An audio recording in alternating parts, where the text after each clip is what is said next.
Thanks for clicking on Wayne.com for this week's edition of Inside the Zone. Shane Albahrani joining us as always. And Shane, if I smell a little bit different, that's because I ran out of soap this afternoon, and while I was taking a shower, I had to use my daughter's soap, and it is called Kaleidoscope. It is what Bath & Body Works thinks a unicorn might smell like. So if you're like, man, he smells like a unicorn, that is why.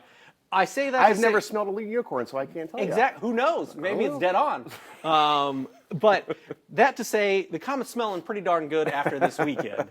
3 out of 4 ain't bad, and that's what they did in terms of points, especially when you're playing two teams that are ahead of you in the standings. So pretty good weekend for the Komets. Absolutely. No, there was nothing negative really you could take away from that, other than you didn't get that extra point on Saturday night. But you go into Cincinnati, a place that you haven't had much success, and you get 4 goals on 12 shots, which I think you think you've seen everything, but I don't think that's ever been done before in 68 years. So that was a nice win right there. And then the next night you come back and you play. Of course, it's Toledo. You have the stigma there, a team that you're 0-4 against, and it was a heavyweight fight. It was back and forth, back and forth. It went all the way to a shootout, which is the first one we've had this year. So unfortunately, you don't get the extra point, but it was a good confidence booster.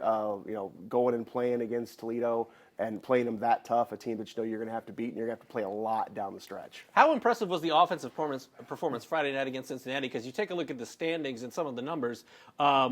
Cincinnati's defense is second best. They've given up the second least goals out of the 26 teams in the ECHL. So, giving up 4 goals, that's a ton of goals for Cincinnati, especially at their place. Yeah, and the next night they played Rapid City and pretty much did the same thing. I think they gave up 4 goals on 8 shots, I think, through the first 2 periods, and they ended up having a better third period and ended up winning the game. But, yeah, you know what? Cincinnati, they had a bad weekend themselves, and that's going to happen. But it's a good thing is the Komets were able to capitalize on that on Friday night. What's your biggest takeaway out of the shootout loss to Toledo? Because obviously it's a shootout loss. You played them toe-to-toe. It was good hockey, good defensive hockey. What do you take away from that as we head into the All-Star break? And what do you take away from this weekend that you can use as momentum heading into the All-Star break? Well, Toledo cannot beat the Fort Wayne Komets 5-on-5.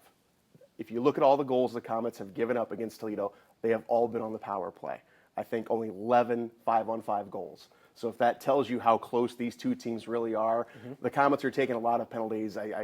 They're maybe given an extra 1 or 2 power plays per game. And if there's one thing this team could work on, it is staying out of the penalty box and not giving a team like Toledo those extra chances, because that's what's killed them in the 5-game series so far with Toledo. So stay out of the penalty box. The scoring is going to be there, and the defense is getting a lot better.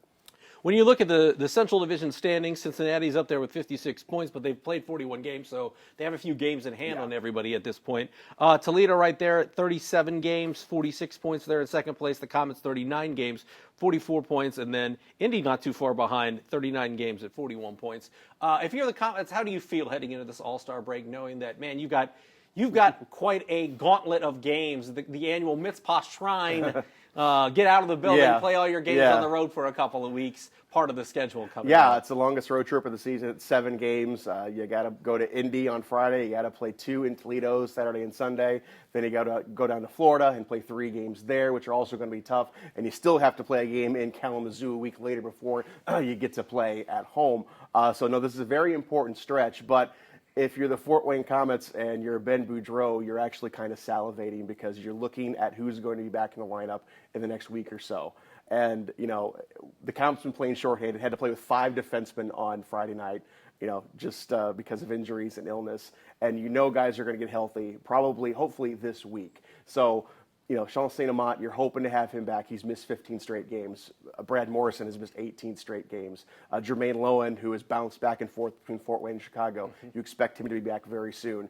And all of a sudden, the Komets have got a good problem to have. You're going to be sitting probably 2 or 3 pretty good hockey players now, healthy scratches, because you are going to be so loaded up. So it's just a matter of getting everybody back on the ice and healthy. Everyone's on the same page. This is a very talented hockey team, and as soon as everybody gets on the ice, look out. This is going to be a very good hockey team. Lowen, when he's here, he is a difference maker on the ice. And, of course, you're talking about St. Amant. He's got the ambiguous upper body injury that we will not discuss too much in depth. a cavalcade of things is what it could be, but let your mind wander Yeah. as far as upper body injury goes. When you take a look at the goaltending, this is something we were talking about last week, that the Komets had to get sorted out, and perhaps they do have it sorted out because the goaltending was a lot better against some good quality competition this past weekend. Yeah, Cole Kaler, he is stepping up, and he is maybe turning into the number one guy. He's kind of distanced himself ahead of Ferguson and Patrick Munson, but here's a guy in his last 3 starts, he's given up 3 goals. 3 goals on 118 shots. That is incredible goaltending. And that's the one thing the Komets have kind of lacked, is just that stability back there. And I think maybe they found it here now with Cole Kaler actually getting hot. And the defense as well. They're also maturing. The Komets made a big trade. Gabriel Verpass is one heck of a defender. And he is a guy who knows how to win championships. And that's what's great, because you have Brady Shaw already on the team. You sign St. Amant in the offseason, and you bring in Verpass. Not 3 guys who have not just played together, but have won a championship together. And that's going to mean a lot going down when you're playing these tough teams, or you're playing the Floridas and the Toledos and the Cincinnatis. That was one of the things I wanted to talk about, was that trade this past week. It was part of the J.C. Campagna trade that happened earlier in the season. They get Verpass, and then they have to give up a couple more guys in Bryson Martin and in Taylor Ross. Ross, I think, came in with some pretty high expectations from Komets fans. And as far as this trade goes, how big of a deal is it? You mentioned it kind of assembles a couple of guys, a few guys that have won in the past and know what it takes and are veterans in this league. Yeah, I mean, it solidifies that back end for sure. You bring in Taylor Doherty back in November, and he was a big veteran defenseman. Now you got 2 veteran defensemen back there, and you throw in Jason Binkley, and you throw in Olivier Galipeau, and a Kyle Haas, who has played very, very well, and a Will Pechnig. And suddenly, you have got, and Chase Stewart, don't forget about him either. He's on the shelf right now. So you've got some really good defensemen. And again, you're going to have to sit one of those guys, even with Max Gottlieb also, sent down from Ontario of the AHL. So, you had to move Bryson Martin, you had to move Taylor Ross, and that was actually kind of maybe more a salary cap move, because now more guys are getting healthy, and that cap is going to be stretched, carrying 3 goaltenders. How many veterans? They're allowed 4. Yes. How many do they have? Is it 4 3? now. It is 4 Yes. now because of Verpass, Yes. right? Okay. When you take a look at the numbers, I'm talking about attendance numbers. Komets lead in attendance. I mean, over 9,000 on Saturday night against Toledo. You're averaging is 8,071 per game, tops in the ECHL. I guess that's not really a surprise, but do you feel like the Komets? We talked last week about how the Komets hadn't won a home game in, they'd only won a couple home games since the end of November. Is that something, going forward that's going to pay dividends? Because after this 7-game road stretch, you're going to have a lot of home games, and you're going to have a lot of fans in the stands. Yeah. So is that something where you say, okay, energy, attendance, home games, this bodes well for a really good second half run? Oh, absolutely. I mean, absolutely. This team, is primed to go on a run here. I really do think that this weekend was a pretty good measuring stick to see that they win into Cincinnati, a tough game, and they win in, and they really dominated defensively. They had Cincinnati all worked up all night long. They couldn't get anything done. Same thing with Toledo, but Toledo is an opportunistic team. You gave them 1 too many power plays, and look what happened. They scored. You lose in a shootout, So, no, this team is pretty primed. And I think the energy, you go on this road trip, you figure you're going to win, hopefully 5-6, maybe sweep it. Hey, you know what, come on home. And there's going to be a lot of building, a lot of energy in that building heading into, you're getting into the dog days, you're getting into March, and then you get into April and the playoffs. So, no, I expect, Komet fans to keep on coming out, because this team is about to get good.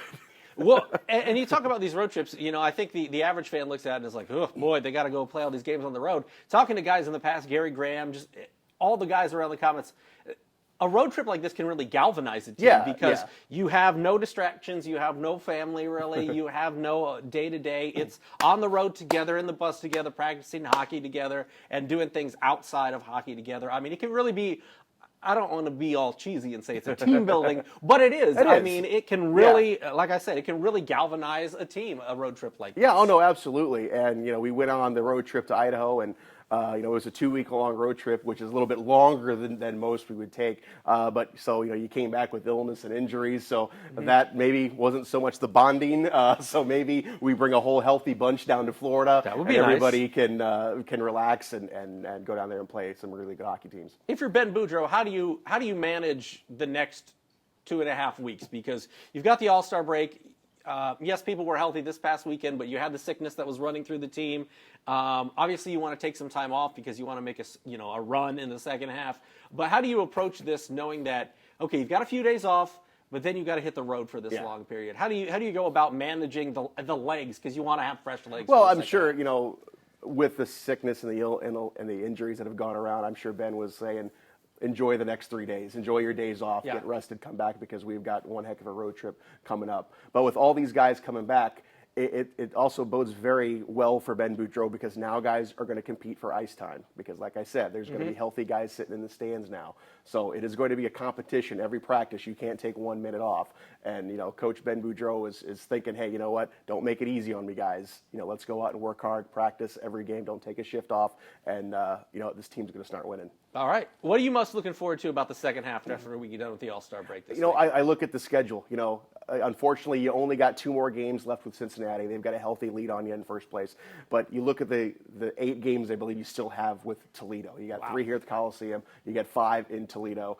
And more than likely, the way it's looking, you're going to have Toledo in the first round of the playoffs. So, I'm looking forward to the old rivalry being ignited, because that's what it's all about. You want to have Fort Wayne Toledo has now become, a springtime necessity.